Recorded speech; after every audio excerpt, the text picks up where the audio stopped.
तो पहला सूत्र आपको देता हूं कि उस शक्ति को जगाने का जो निकटतम और सरलतम उपाय आदमी के पास उपलब्ध है वो श्वास है। सुबह उठते ही जैसे ही होश आए बिस्तर पर गहरी सांस लेनी शुरू कर दें। रास्ते पे चलते हो तो गहरी सांस लें, जितनी गहरी, आहिस्ता लें।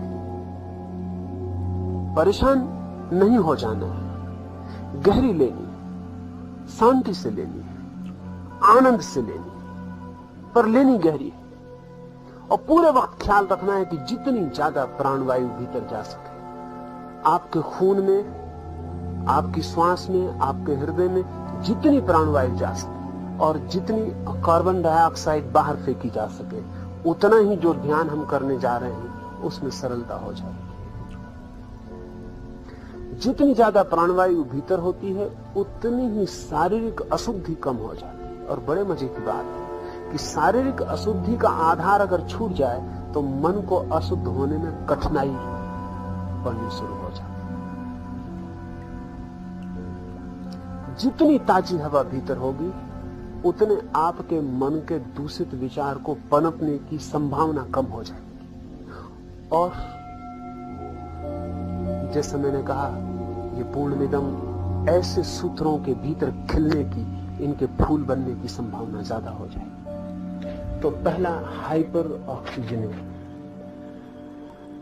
प्राण वायु आधिक्य, इस पर ख्याल रखें 7 दिन पूरे। इसमें 2-3 बातें होंगी, उनसे घबराएं ना। अगर गहरी सांस लेंगे तो नींद कम हो जाएगी,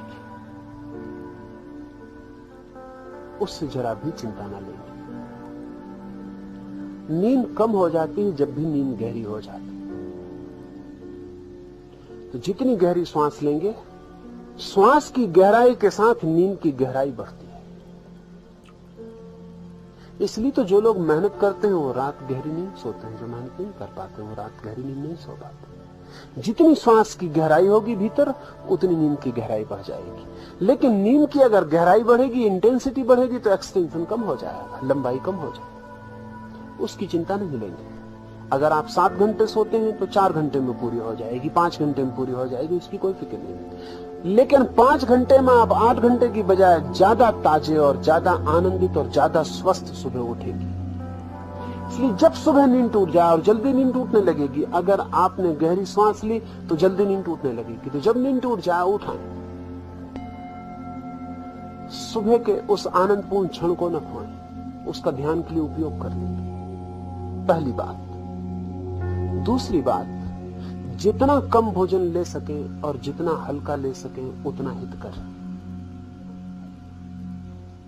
जितना अल्प ले सके और जितना हल्का ले सके, जो जितना कर सके, जिसको जितनी सुविधा हो वो उतना कम कर ले।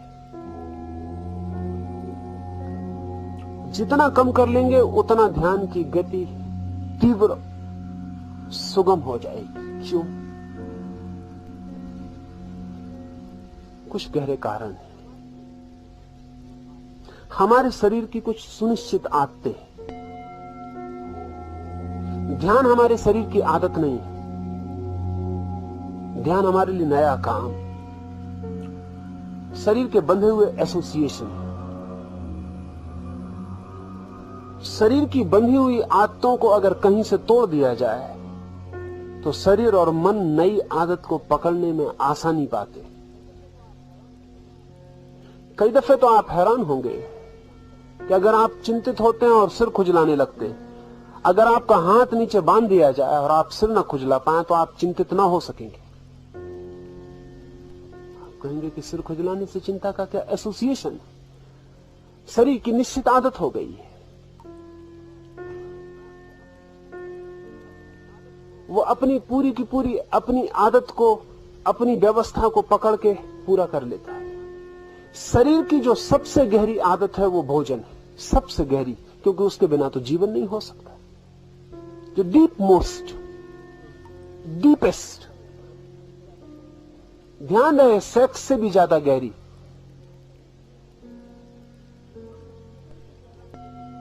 जीवन में जितनी भी गहराइयां हैं हमारे, उनमें सबसे ज्यादा गहरी आदत भोजन है। जन्म के पहले दिन से शुरू होती और मरने के आखिरी दिन तक चलती है। जीवन का अस्तित्व उस पर खड़ा है, शरीर उस पर खड़ा है। इसलिए अगर आपको अपने मन और शरीर की आदतें बदलनी है तो उसकी गहरी आदत को एकदम शिथिल कर दें। उसके शिथिल होते से शरीर का जो कल तक का इंतजाम था वो सब अस्त व्यस्त हो जाएगा और उसकी अस्त व्यस्त हालत में आप नई दिशा में प्रवेश करने में आसानी पाएंगे, अन्यथा आप आसानी नहीं पाएंगे।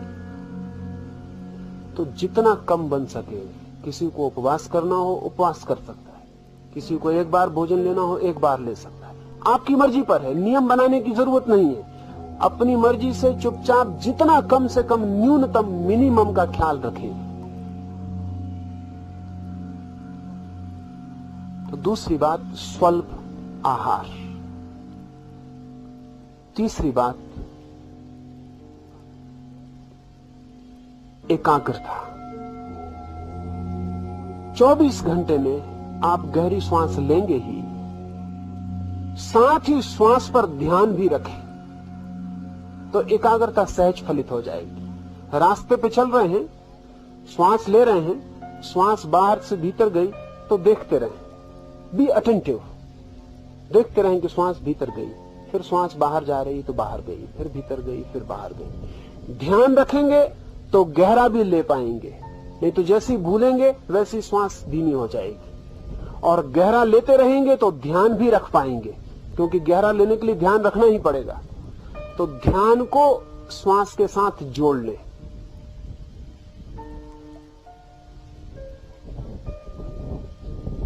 कुछ काम करते वक्त अगर ऐसा लगे कि अभी ध्यान श्वास पर नहीं रखा जा सकता, तो जिन कामों को करते वक्त ऐसा लगे कि अभी ध्यान श्वास पर नहीं रखा जा सकता, तब उन कामों पर कंसंट्रेशन रखें, उन कामों पर एकाग्र रहें। खाना खा रहे हैं तो खाने पर पूरी एकाग्रता से खाएं, एक एक कौर पूरे ध्यान पूर्वक उठाएं। स्नान कर रहे हैं तो एक एक पानी का एक कतरा भी ऊपर पड़े तो पूरे ध्यान पूर्वक। रास्ते पे चल रहे हैं तो पैर एक एक उठे तो ध्यान पूर्वक। ये 7 दिन आपका 24 घंटा ध्यान में लीन हो जाए। तो यहां तो हम ध्यान करेंगे वो अलग, ये मैं आपको बाकी समय पूरी पृष्ठभूमि आपकी बनाने के लिए कह रहा हूं। तो तीसरी बात, जो भी करें बहुत ध्यान पूर्वक, बहुत एकाग्र चित्त से करें और ज्यादातर तो श्वास पर ही एकाग्रता रखें, क्योंकि वो 24 घंटे चलने वाली चीज है। ना तो 24 घंटे खाना खा सकते, ना स्नान कर सकते, ना चल सकते।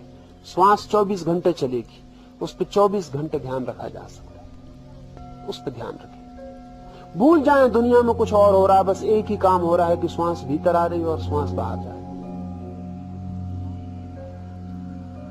बस ये श्वास का बाहर और भीतर आना आपके लिए माला की गुरिया बन जाए, इस पर ही ध्यान को ले जाए। तीसरा सूत्र। चौथा सूत्र, इंद्रिय उपवास, सेंस डिप्राइवेशन। वो 3 बातें उसमें करनी है। एक तो जो लोग पूरे दिन मौन रख सकें वो पूरे दिन के लिए मौन हो जाए। जिनको कठिनाई मालूम पड़े वो भी टेलीग्राफिक हो जाए। जो भी बोले तो समझें कि एक एक शब्द का कीमत चुकानी पड़ रही। तो दिन में 10-20 शब्द से ज्यादा नहीं। बहुत जरूरी मालूम पड़े, जान पे ही आ बने तो ही बोले। जो पूरा मौन रख सकें उनके फायदे का तो कोई हिसाब नहीं। पूरा मौन रख सकें, कोई कठिनाई नहीं। एक कागज पेंसिल रख लें, जरूरत पड़े तो लिख के बता दें, कुछ जरूरत पड़े तो पूरे मौन हो जाए। मौन से आपकी सारी शक्ति भीतर इकट्ठी हो जाएगी, जिसे हमें ध्यान में आगे ले जाना है। आदमी की कोई आधे से ज्यादा शक्ति उसके शब्द ले जाते। शब्द को तो बिल्कुल छोड़ दें। तो ख्याल कर ले, जिसकी जितनी सामर्थ्य हो उतना मौन हो जाए। और इतना तो ध्यान ही रखें कि आपके द्वारा किसी का मौन न टूटे। आपका टूटे आपकी किस्मत, आप जिम्मेवार। लेकिन आपके द्वारा किसी का न टूटे। अकारण बातें किसी से न पूछें, अकारण जिज्ञासाएं न करें, व्यर्थ के सवाल न उठाएं, किसी को बातचीत में डालने की आप कोशिश न करें। सहयोगी बने दूसरे को मौन करवाने में। कोई पूछे तो उसको भी मौन करने का इशारा देना, उसे भी याद दिला दें कि मौन रहना है। बातचीत छोड़ दें बिल्कुल 7 दिन, फिर बाद में करिए, पीछे तो आपने की है बहुत। 7 दिन बिल्कुल छोड़ दें, जिससे जितना बन सके, पूरा बन सके, बहुत ही हितकर होगा। फिर आपको कहने को नहीं बचेगा कि ध्यान नहीं होता है। मैं जो 5 बातें आपसे कहने जा रहा हूं वो आप पूरी कर लेते हैं तो आपको कहने का कारण नहीं आएगा कि ध्यान नहीं होता है, और आए कारण तो आप जानना आपके सिवाय और कोई जिम्मेवार नहीं। फिर मुझे आके आप मत कहना। मौन रखें। न्यूनतम जिनसे न बन सके, कमजोर हो, संकल्पहीन हो, मन दुर्बल हो, बुद्धि कमजोर हो, वो थोड़ा थोड़ा बोल के चलाएं। जिनमें थोड़ी भी बुद्धिमत्ता हो, संकल्प हो, शक्ति हो, थोड़े भी अपने पे भरोसा हो, वे बिल्कुल चुप हो जाए। इंद्रिय उपवास में पहला मौन। दूसरा, आपकी आंख के लिए विशेष पट्टियां बनाई हैं, वो पट्टियां आप ले लेंगे और कल सुबह से उनका प्रयोग शुरू करें। पूरी आंख को बांध देना है। आंख ही आपको बाहर ले जाने का द्वार है।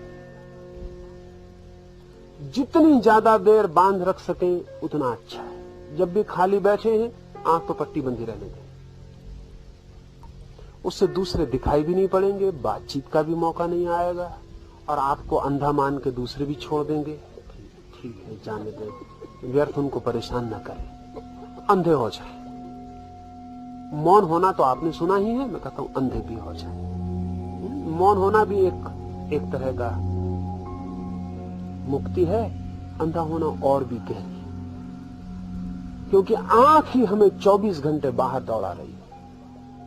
आंख के बंद होते से आप पाएंगे बाहर जाने का उपाय न रहा, भीतर चेतना वर्तुलाकार घूमने लगेगी। आंख पे पट्टी बांध लें, चलते वक्त थोड़ा सा ऊपर सरका लें, नीचे देखें, बस चलते वक्त थोड़ा ऊपर सरका लें और नीचे देखें। एक 4 फीट आपको दिखाई पड़ता रहा रास्ता, उतना काफी था।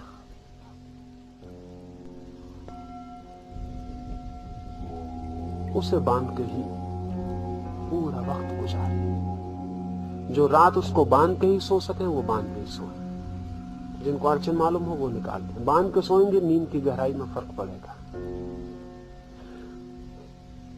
ये जो पट्टी है वो आप बाकी समय तो बांधे ही रखेंगे। सुबह यहां जब ध्यान होगा तब पट्टी बंधी रहेगी, सुबह के ध्यान में। दोपहर के मौन में पट्टी खुली रहेगी, लेकिन आप वहां से पट्टी बांध कर ही आएंगे, यहां चुपचाप पट्टी खोल के रख लेंगे। दोपहर के घंटे भर के मौन में पट्टी खुली रहेगी। रात भी आप पट्टी बांध कर ही आएंगे, फिर रात के ध्यान में भी पट्टी खुली रहेगी।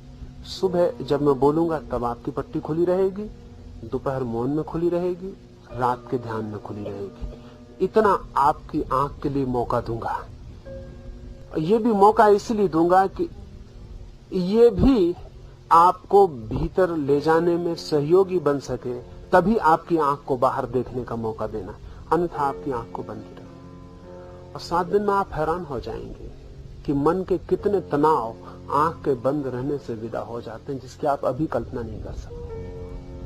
मन के अधिकतम तनाव आंख से प्रवेश करते हैं, और आंख का तनाव ही मन के स्नायुओं के लिए सबसे बड़े तनाव का कारण है। अगर आंख शांत और शिथिल और रिलैक्स हो जाए तो मस्तिष्क के 99% रोग विदा हो जाते। तो इसका आप पूरे ध्यान पूर्वक इसका उपयोग करना है। और ऐसा नहीं कि उसमें बचाव करें तो मेरा कोई हर्जा नहीं, बचाव से आपका हर्जा होगा। ध्यान यही रखना है कि अधिकतम आपको बिल्कुल ब्लाइंड हो जाना, आप बिल्कुल अंधे हो गए, आंख है ही नहीं। 7 दिन के लिए उसे छुट्टी दे दी। 7 दिन के बाद आप पाएंगे कि आंख ऐसी शीतल हो सकती है, और आंख की शीतलता के पीछे इतने आनंद के रस झरने बह सकते हैं, ये आपकी कल्पना में अभी नहीं हो सकता है। लेकिन अगर आपने बीच बीच में अपने साथ बेईमानी की तो मेरा जुम्मा नहीं है, वो आप पर निर्भर है। यहां कोई भी किसी दूसरे को कोई जिम्मेवार नहीं है। आप अपने को धोखा दे सकते हैं, चाहें तो अपने को धोखा देने से बच सकते हैं। आंख की पट्टी के साथ ही आपके लिए कान के लिए भी कपास मिलेगा, वो दोनों कान पर लगा देना है, कान को भी छुट्टी दे देनी, इंद्रियों को उसी पट्टी के नीचे कान को भी बंद करके ऊपर से बांध देना, तो दूसरे आपके मौन में भी बाधा नहीं दे सकेंगे। देना भी चाहें तो भी नहीं दे सकेंगे, आप भी देना चाहें तो नहीं दे सकेंगे, क्योंकि दूसरे को अवसर देने का पाप भी नहीं लेना चाहिए। आपके कान खुले तो किसी को बोलने का टेम्पटेशन होता, कान ही बंद है, वो बोले भी तो भी नहीं सुन सकते, तो टेम्पटेशन नहीं होता। तो कान भी बंद रखने, ये इंद्रिय उपवास, मौन, आंख और कान, ये तो पूरे समय, सिर्फ सुबह यहां जब मैं बोलूंगा तब आपको कान और आंख खुली रखनी है। दोपहर के ध्यान में आपको कान बंद रखना है, आंख खुली रखनी है। रात के ध्यान में आपको आंख खुली रखनी है, कान बंद रखना है। और 5वीं बात, ये 4